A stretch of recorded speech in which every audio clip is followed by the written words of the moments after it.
We found a dirty doll nailed to a tree in the woods behind our apartment complex. It was the kind of doll that had a creepy smile and those little pigtails that you could adjust, and then her head would move. My mom had made us some tuna pie for dinner, which was my favorite food.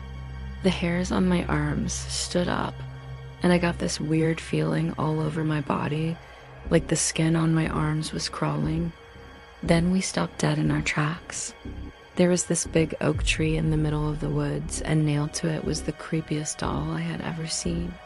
I think I blacked out because the next thing I remember is waking up in my bed with no clothes on, and my wrists were covered in these weird red marks. But I knew it wasn't a bad dream because when I looked down at my wrists, they were still red.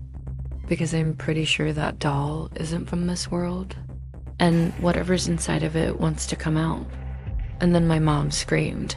She said, "Oh my God, your wrists. They look like you were crucified. Like someone had squeezed my wrists really hard." I got out of bed and I went to the bathroom and I stared at my reflection in the mirror and I started to cry.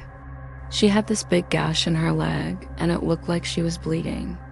And then there was a note attached to it that said, "Never set it free." And then after dinner, my friends and I went out to play.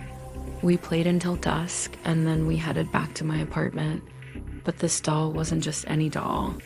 This doll was special. I remember that day vividly because it was the day before my birthday. And I remember because I felt like something very bad was about to happen.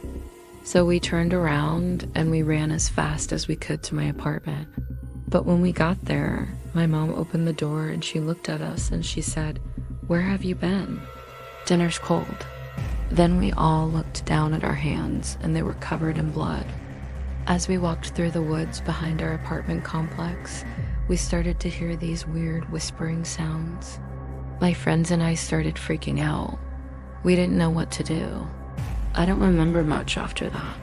Then my mom walked in and she put her arms around me and she said, "It's okay.